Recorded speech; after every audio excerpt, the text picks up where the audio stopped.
up here. Hiya! Should I just come up? Come on up. You just have to watch your step on the third ledge. Should be good.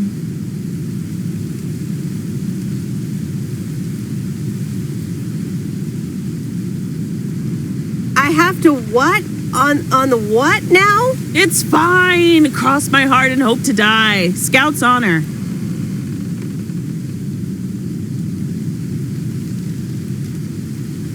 Hope I don't die climbing this tower.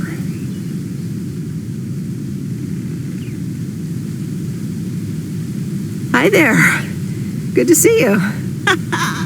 So glad you made it. Isn't it nice up here? Sure is.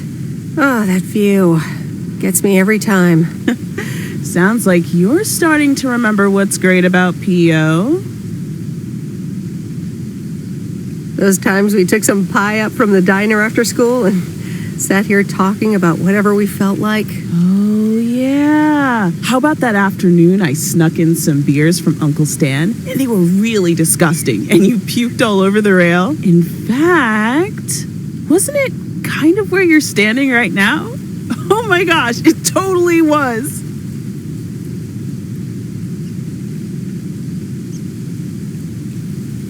Ew, oh, did you have to bring that up again? I was not counting on getting that much in touch with my younger self.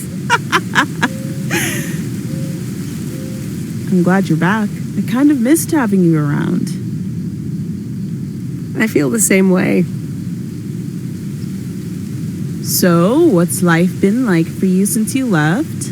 Positives? Negatives? You know, I went to university, got a job. I basically worked my butt off the entire time. That's both positive and negative, I guess. Oof. That doesn't sound like a sustainable life plan there. You okay? Yeah, it gets a bit busy sometimes. I can imagine Providence Oaks is less complicated. Well, maybe it is, and maybe it isn't. Ooh, that sounds juicy. Is this about something or someone?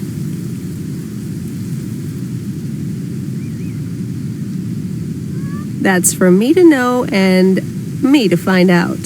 Ooh, there she goes with the crazy eyes. M still stands for mind your own beeswax, I see. All right, I'm backing off. What about you? How have you been? I mean, really? Really? It's been great, and it's been tough. You know, I guess it's like that for everyone. I mean, I wanted to go to art school, yes, but turns out I wasn't good enough, or at least that's what they told me when I applied. So I decided to stay and do my own thing. Make music, perform and stuff. You know, I picked up some shifts at the diner. Barry and I reconnected, got married, and then Max came along. You haven't met him yet, have you? He turns 13 in a few months. Time flies. Anyway, having Max gave things a different rhythm, but I still continued with my music. Even managed to get a bit of a buzz going in Portland. Lined up a few interesting gigs. Tough to balance, but fun. That sounds exciting. Yeah, just like that, Uncle Stan got sick. Hit him and Aunt Mo like a ton of bricks. It was crushing. There I was, just about to get somewhere with my music, but I just couldn't let them down, so I stayed. Helped out nursing Uncle Stan, picked up his shifts at the diner. Where was Barry in all this? Barry was actually really great. We divided tasks back at the house, and he took care of Uncle Stan when he could. No questions asked. He was just there. Sounds like you really stepped up. Well, in hindsight, it was a lot. In the moment, though, you don't stop to think. You just do it. And now you still work at the diner? Well, Mo has offered a couple of times to put my name above the door at the diner. Up until now, it felt like too much. Too soon. Too definitive. But I don't know. Maybe if she asks again, I'll think about it. The way things ended up, it may not have been part of my master plan, but I got to spend some of the most precious moments of my life with the most precious people I know. Got to say goodbye to Uncle Stan and be there for Mo. He basically raised me. I'm grateful I got to do that for them. And I built a family of my own, right here in good old P.O. And one day, those kids will hurl all over this rail, just like we did.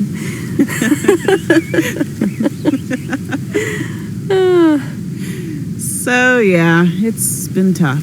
But looking back, I wouldn't trade any of it for the world.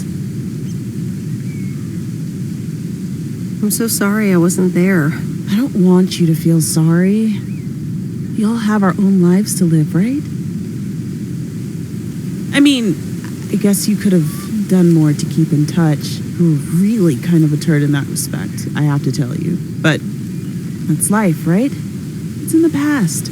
I'm just glad you're here, right now, looking at the lake with me. It's good to know it's never too late to make new memories. Amen to that. I'm glad at least one of us grew up to be a well-rounded individual. Is there a manual I can borrow? Well, after you left, I had to raise myself, didn't I? So, ready to descend to the world below? Yeah, seems like it's time. Come on, then.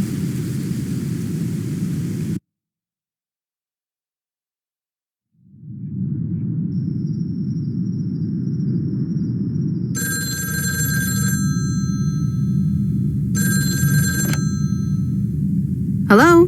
You're speaking to Monster Deal Central. How may I help you? Hey, Steve. You're in a good mood? Meredith, please tell me to calm down. We are so close to a deal. Added 87 in shops all across America. Monster Deal. Oh, wow, that is so awesome. Tell me more. Okay. I met up with this big retailer, right? They read our great pitch. They loved it, and they want to buy 250,000 copies of Added 87. 250,000. Multiply that by like $35. That's a lot. But it's not a done deal yet, right? Not yet, but oh so close. I can almost taste it. Listen, I've got the contract right here. I'm sending over a copy. You should have it tomorrow. Please, check, double check it right away. I want your blessings before I sign on the dotted line, okay? Gotcha, Steve. Don't worry about it. Awesome. I'll be in touch again Tuesday evening. I'm so excited, and I just can't hide it.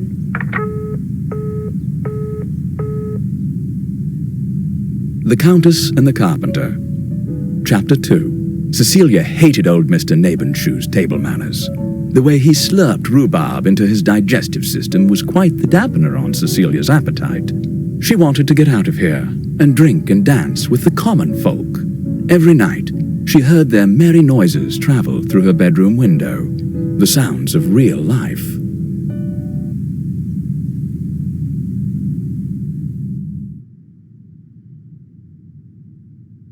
Oh, Steve's parcel. And another note from Tess. Hey, Em, here are Steve's contracts. I bet you're in the mood for some light reading. And now without sarcasm, really, I must admit the energy here is contagious. Is Addit actually going to take off? See you soon. Tess. Good morning, Miss Weiss. Good morning, sir. I didn't see you there. The name's Walter Morgan. I'm with the Postal Service. I left you a message on your answering machine earlier this week. Ah, yes, I remember. Miss Weiss, if you could follow me into the office. I'd like to ask you a few questions.